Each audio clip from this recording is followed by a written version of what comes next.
It's the Andy and Dave Daily right here on the Muskegon channel. I'm Andy O'Reilly. Dave Cackley's over there, and I have a programming note for you. All ears. Tomorrow I have to be out on an appointment early, so we'll call it a week after this one. Hey, speaking of, okay, sounds good. Okay. I'm good with it. Speaking of programming, you know what I completely missed, totally forgot about last night? Tell me. The Beverly Hills 90210 reboot. Oh, my God. original- Me with the too. original- I'm going to kick myself in the ass for months over that one. Okay, see, I'm sensing the sarcasm, and You think? I'm not liking it. Well, get over it. I'm just, What did we watch last night? We watched, up to. what's that documentary about all the data on Netflix right now that everybody's talking I don't know. about? I still haven't finished Stranger Things yet. I know you got haven't. 1.5 more Get episodes. up on your game, man. Do the right thing. I'm trying to. I'm savoring it a fine wine. I'm trying. I really want to, but I just can't finish Stranger Things. Oh, you know what? God. You know what? Max and I did watch Stand By Me yesterday afternoon, which was awesome. He really, really liked it. He dug that. Do you know Sydney can't show that? It's really cool. Good. Can't show Stand By Me? Oh, is it Nope. because of the language? Rated R movie. They can't show it. Oh, That is cool. but if you got 17-year-olds, how about an edited version? Right. Where they don't say the bad swears. I won't say no more bad swears. I'll eat all my lima beans. I'm trying to think of this. It's called The Great Hack, which is on Netflix right now. Okay, what's it? It's all about Cambridge Analytica and how far I went. Dude, you need to see this too. I will say this of The Great Hack. Mm-hmm. It kind of lost my interest in parts because it went. See, I like documentaries a lot. Yeah. But I also don't want them to turn into melodramas about. Stick to the facts. Show me a documentary. Right. Move on. I don't want it to turn into a melodrama between this character and that character and these people involved and all this other kind of stuff. Ugh, didn't care for that. If you're looking at a documentary, you basically want historical, factual information. Yeah, I don't want to hear because there was this girl involved that started off working for the Obama campaign, then went over to the Trump side for a bunch of money, and it's like whatever. But some of the facts that they do expose in there about the amount of data that's collected and the way that this data was used, it's pretty dark. You really should watch it. Okay. Right. Dark in what way? Data weaponized to the point where right down to almost the county where they wanted to flip seats. The amount of fake information that was sent to people that they thought were easily manipulated, and it worked. And it's not only the Trump campaign that did this, and I'm not saying it's just the Trump campaign; it's any campaign because they've done this all over the world. This Cambridge Analytica, they've also had a huge hand in this Brexit thing too. And just take a look. You want to have a fun conversation with people politically who are kind of in the know. People who work on campaigns, both Republican and Democratic campaigns. Yep. At the state and or national level, and the things that they do. Oh yeah. To manipulate information and to go after the opposing. It's interesting, and they all understand they look at it as this is our job, and they'll even a lot of them are friendly with each other. They say, "Oh yeah, we did this to you. Oh my God, that was really good. Yeah, well, we did this to you guys." And it's as long as here's the thing is as long as everybody's doing it, and if you're being manipulated, it's also on you. Okay, you gotta decipher the information. You've got to be more of you got to educate yourself, and you got to look at multiple sources. That's how you got to do it. Go watch this thing, and it's interesting. It sounds interesting. Do us a solid. Watch it when you can. All right. Let's get into it. President Trump called for unity and healing during visits to El Paso and Dayton. This, of course, following last weekend's mass shootings. 22 people died in El Paso, while 9 were gunned down in Dayton. Now, the El Paso attack is being investigated as domestic terrorism. The Dayton shooter may have been either exploring or had ties to the left-wing Antifa. That's, of course, the anti-fascist organization.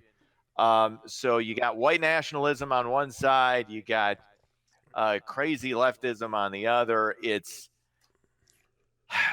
this comes back to it that. doesn't have a side. I mean, it doesn't have the political side when it comes to some of these crazy people, man. But you know what? It comes back to that video, that movie we watched last night, where part of the agenda was how do we change society?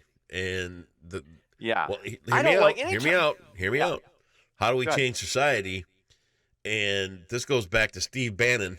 And Steve Bannon said, in order to change this society, to get what we want, we have to break what's there. And this is what they used all this data and all this information to get this kind of stir going on inside the United States to change things. I mean, you have people. I mean, something that happened that didn't get a lot of play, didn't get as much as it should, was something the New York Times did in a headline. Did you hear about this? This was kind of on Twitter. New York Times changed a headline. This happened on Tuesday night. I'm sorry. Tuesday night around 8:13. It was Trump, calling down. I don't know if Trump's full of shit or not. I don't know if he's a racist. I don't know what he is. I don't know if this was a teleprompter speech. He's calling for unity, right? So the New York Times, this is not their editorial page. This is their front page. Page headline: Trump urges unity versus racism. People on the left are up in arms. You got Cory Booker saying you're better than this. Beto O'Rourke chiming in against it. Nate Silver from 538, he's coming out. I mean, he's retweeting this. Everybody's mad. An hour later, the New York Times changes their headline to "Assailing Hate, Not Guns," because of blowback from one part of the political aisle. Now, this is the New York Times. This isn't Fox News. This isn't the New York Post, which is right wing.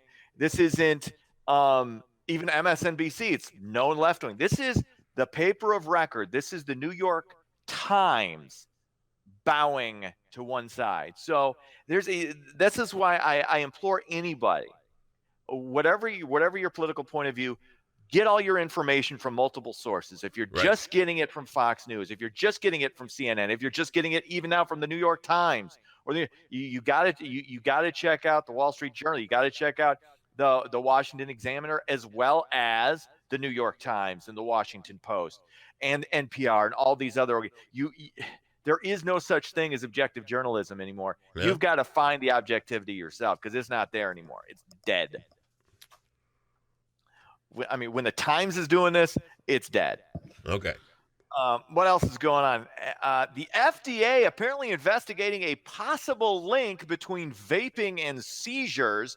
More than 100 people have reportedly experienced seizures who also vape. Now, the FDA admits there's no actual evidence linking vaping and seizures. They just really want to find evidence linking vaping and seizures. I mean, Jesus, seriously, we've got an issue here. And I don't know, this is where I'm going to go all conspiracy on you. I got no proof of this. I got no evidence of this. You know who's been really hurt by vaping? Who do you think's been really, really hurt by tobacco? Big tobacco. Yeah. Why would big tobacco and the FDA be getting together? Money. Big tobacco's got a ton of money. Uh-huh.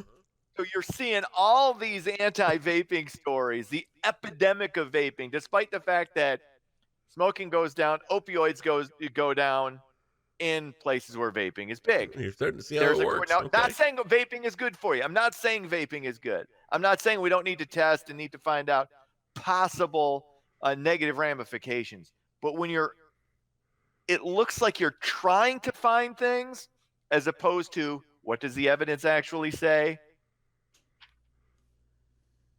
Good Lord. Okay.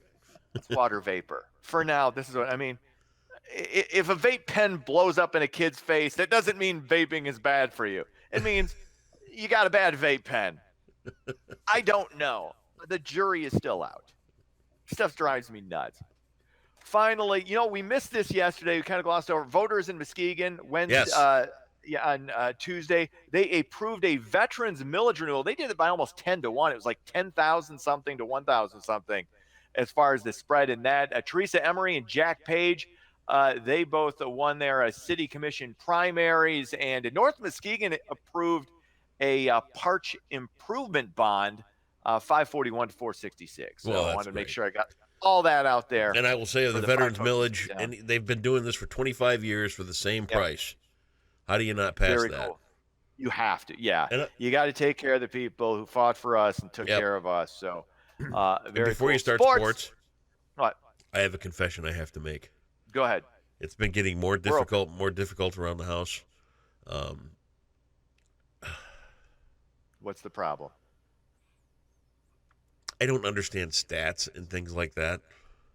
Numbers? Right. You're not a numbers guy. Yeah, I'm not a numbers guy. So we'll be sitting there watching baseball, or Cindy will come home from golf, and she'll try to explain different things. Mm-hmm. And I have to fake like I understand. like the other night we were watching baseball, and she's trying to explain ERA. Right over my head. You don't understand earned run average. Don't get it. I'm like, oh yeah, that's like you can give up a run and it's not an earned run. Like there could have been an error, or it was, if you're a relief pitcher and you're coming in and there are other guys on base from the previous pitcher. That doesn't count against you. Last night she comes home from her golf league, and she's explaining handicap and average and all this other kind of stuff, and I'm just like, so you just nod your head. Well, I shot this, but I got this, and I have a handicap of this, and blah, blah, blah, blah, blah. And I'm like, let's just go with the score. That's funny. Well, because there are people who are at different levels in golf. So right, but yeah, I'm not a big golf guy, but right, but do we need that in there? Can't you just golf your golf? Because that's what you take off your score. Dude, outside of Cindy, I mean, Cindy, she's Rebecca of Sunnybrook Farm, right? This golf league's nothing but a bunch of women out with pints of Fireball and Jello shots in their pocket. That's all it is. What is Cindy's handicap? I don't know. You don't know. You don't know what your own wife's handicap. It's funny that at times you are the girl in this relationship. It's funny. It's okay. Not judging it. It just isn't is. You're funny that way. I enjoy. Okay. I enjoy it. Do some funny sports scores. All right, let's do it. Cubs win, Cubs win, Cubs win. They beat the A's 10-1. Tigers are irrelevant. They were off anyway. Lions, Pats tonight. Preseason football underway. That's sports. You want to hear a great story? Yes, I do. My little grandson Colton there, about Max's age. Yeah. He's all fired up about football. He's actually playing 78ers this year, just like Max is, oh, right? Sweet. So tonight, his mom's taking him down to see the Lions and the Patriots, and he's a huge Patriots guy. So. Oh, very cool. He doesn't know he's going, so that's kind of a cool surprise for him. That's it's also smart of him to be a Patriots fan. There's no, you don't attach yourself to Detroit if you don't have to. All right, man. We'll see you back here Monday. All right, sounds good. Bye.